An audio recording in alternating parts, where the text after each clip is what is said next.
భక్తులందరికీ నమస్కారం అండి. దేవి అనుగ్రహం ఛానల్కి స్వాగతం. దుర్గమ్మ యొక్క ఆశీస్సులు అందరిపై ఉండాలి అని చెప్పి మనస్ఫూర్తిగా కోరుకుంటూ ఈరోజు దుర్గమ్మ చెప్పేటువంటి సందేశం ఏంటి అంటే, బిడ్డ నీ కోసమే ఈ దుర్గమ్మ మాట.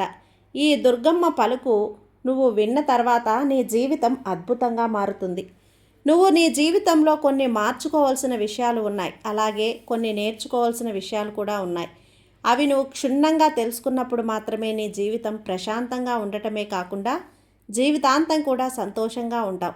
నువ్వు కొన్ని తప్పులు చేస్తున్నావు బిడ్డ. ఇతరుల తప్పుల నుంచి నువ్వు వాళ్ళలోని లోపాలను వెతికి చూపటమే కాదు, కొన్ని పాఠాలు కూడా నేర్చుకోవాలి.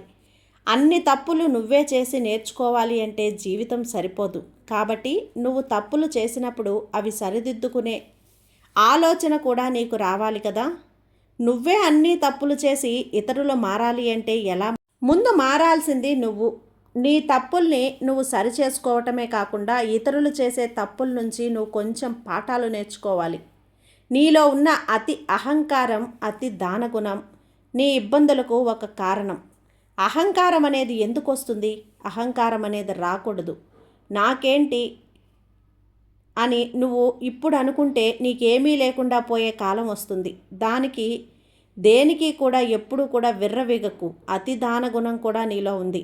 దానం చేయటం మంచిది కాదా దుర్గమ్మ? నేను దానం చేయటం తప్ప, ఇతరులకి సాయం చేయటం మంచిదే కదా అని నువ్వు అనుకోవచ్చు తల్లి. నువ్వు దానం చేయటం మంచిదే, కానీ కొన్నిసార్లు నీకు అదే చెడుని చేకూరుస్తుంది. నువ్వు కాపాడుకోవాలి.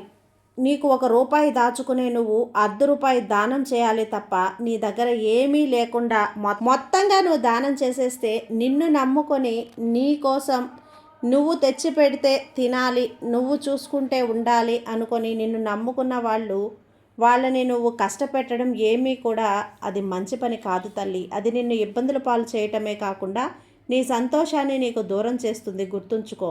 ఒక పని ఎందుకు చేస్తున్నాము, దీనివల్ల మనకు ఫలితం ఉందా లేదా, చెయ్యొచ్చా లేదా అనే ఒక ప్రశ్న అనేది నీకు నువ్వు వేసుకోవాలి. ఈ పని నేను చేసినప్పుడు తప్పకుండా నేను గెలుస్తానా, నేను చెయ్యగలనా, ఎందుకు చెయ్యాలి, ఎలా చెయ్యాలి, ఎక్కడి నుంచి ఆరంభించాలి, ఎక్కడ నష్టం వస్తుంది, ఎక్కడ లాభం వస్తుంది అన్నీ కూడా ముందుగా ఆలోచించుకొని ఒక ప్రణాళిక సిద్ధం చేసుకొని ముందుకు వెళ్తేనే నువ్వు చేరాల్సిన లక్ష్యం సులభంగా చేరగలవు. అలా కాకుండా ఉంటే తెలియని ఆలోచనలతో నువ్వు ఏ పని చేసినా కూడా అది సగం సగం లాభంతో, సగం సగం నీకు మనశ్శాంతి లేకుండా నష్టాలతో కూలికిపోతావు. ఒక పని ప్రారంభించిన మధ్యలో విడిచిపెట్టకూడదు. ప్రాణం పోయినా కూడా ఓటమిని గురించి భయపడకూడదు. ఓటమి ఒక్కసారి వస్తే దానిలో ఏం తప్పులు చేశావని ఆ మేలుకోలు నేర్చుకొని మెలకువలు గెలిచే దారిలో వెళ్ళాలి. బిడ్డ, ఇక్కడ సంపదను సంపాదించే సంపద సరైన వారి చేతుల్లో పెడుతున్నామా లేదా, అసమర్థులైన వారి చేతుల్లో పెడుతున్నామా అనేది నువ్వు తెలుసుకోవాలి. అంటే నీ యొక్క వారసత్వం నీ యొక్క పిల్లల్ని సమర్థవంతంగా పెంచినవే. నువ్వు అనుకున్న నీ సంపాదన వారు ఎలా సద్వినియోగం చేస్తారు లేదా దుర్వినియోగం చేస్తారు అనే ఒక అవగాహన నీకు ఉండాలి.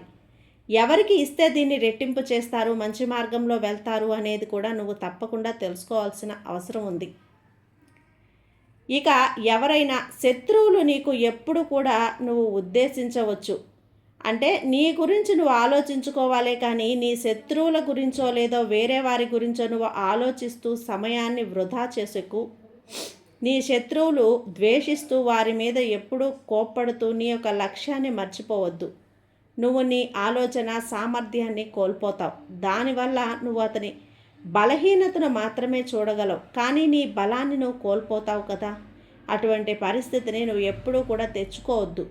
ఒక వ్యక్తి తన శత్రువులను ఎప్పుడూ కూడా స్నేహితుడిగా చూడాలి అని అతని యోగ్యతను కూడా పరిగణలోకి తీసుకోవాలి. అప్పుడే నువ్వు అతనిపై విజయం సాధించగలవు.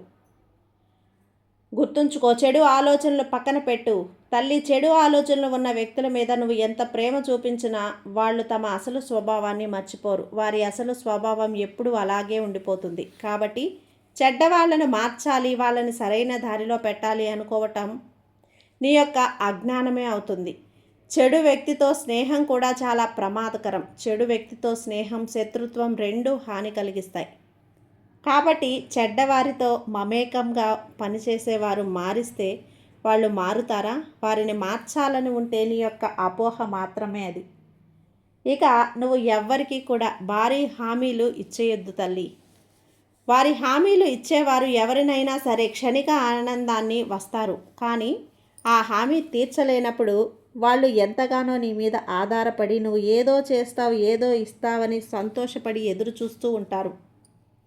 వాళ్ళ ఆనందానికి కారణం కాకపోయినా పర్వాలేదు, కానీ నువ్వు భారీ హామీలు చేసి వారి యొక్క అంచనాల్ని కిందికి లాగితే వాళ్ళు బాధపడితే అది నీకు విలువ తక్కువ. అంతేకాకుండా నీ మీద వారికి ఉన్న ప్రేమ తగ్గిపోవచ్చు. మాటలు చెప్తారు కానీ నాకేమీ ఇవ్వరు, ఏమీ చేతగాని వాళ్ళిలా చూస్తూ ఉంటారు, ఉండిపోతానని నిన్ను వాళ్ళు తక్కువ చేసి మాట్లాడే అవకాశం కూడా ఉంది. చెడు ఆలోచన ఉన్న వ్యక్తి మీకు ఉపయోగం లేని రోజున ఖచ్చితంగా మిమ్మల్ని ఖచ్చితంగా మోసం చేస్తాడు. కాబట్టి ఎవరు చెడ్డ ఆలోచనలతో స్నేహం చేస్తున్నారు, ఎవరు మంచి ఆలోచనలతో స్నేహం చేస్తున్నారు అన్న విషయం తెలుసుకోవటం నీకు చాలా చాలా ముఖ్యం. నువ్వు అనుకుంటూ ఉండొచ్చు, దుర్గమ్మ నన్ను అన్నీ చూస్తున్నది, నాకు అన్నీ ఇస్తుంది, అనుగ్రహిస్తుంది అని. తప్పకుండా ఇస్తాను బిడ్డ, అనుగ్రహిస్తాను, నువ్వు అడిగినటివి కూడా ఇస్తాను, కాదనటం లేదు. కానీ నువ్వు ముందుగా మంచిగా ఉండు, మీ సంస్కారం తెలియపరచు. నిన్ను ఎవరు కూడా వేలెత్తి చూపేలా నడుచుకోవద్దు, నీ విలువ పెంచేలా ఉండాలి. అంటే ముందు నీ మాట తీరు మారాలి. నీ యొక్క సంస్కారం అనేది వారు గుర్తించగలిగినప్పుడే, అప్పుడే కదా నీ విలువ అనేది మరింత పెరుగుతుంది. ఇలా పెంచుకోవాల్సిన బాధ్యత కూడా నీదే బిడ్డ. అబద్ధాలు చెప్పడం, మోసం చేయటం, ఇతరుల మీద ఊరకనే ఏదో ఒకటి అనటం అనేది మన గురించి ఇతరులు చెడు అభిప్రాయంలోకి వెళ్ళిపోవడానికి ఎంతో అవకాశం ఉంది. 100 అబద్ధాలు చెప్పి నమ్మించే ప్రయత్నం చేయడం కంటే ఒక్కసారి క్షమించు అని తగ్గి అడగడంలో తప్పే లేదు తల్లి. ఒక్కసారి వాళ్ళు క్షమించారంటే నీకు ఇష్టమైన బంధం కలుస్తుంది కదా. బంధం తెగిపోయినా సరే నిజమే చెప్పండి, అబద్ధాలు అస్సలు చెప్పకండి. చెప్పి నమ్మకాన్ని పోగొట్టుకోవద్దు. ఎందుకంటే తెగిన బంధం ఎప్పటికైనా తిరిగి కలవచ్చు, కానీ నమ్మకం పోతే మాత్రం అస్సలు తిరిగి రాదని గుర్తుంచుకో. నువ్వు చేసే పని నీ అంతరాత్మకు సమాధానం చెప్పుకోగలిగితే చాలు. అందరికీ నచ్చేటట్లు ఉండాలంటే నువ్వు ఎలా చేయగలవు చెప్పు? నీ జీవితమే సరిపోదు బిడ్డ. కాబట్టి నీ అంతరాత్మకి ఇది నిజాయితీ అని తెలిస్తే చాలు. అది ఖచ్చితంగా చేయొచ్చు. ఏ శక్తి అయితే నిన్ను సృష్టించిందో ఆ శక్తి నువ్వు చేయవలసిన పనులన్నింటికీ కూడా నీకు సహకారం అందిస్తుంది, నీకు చేసే సామర్థ్యాన్ని కల్పిస్తుంది.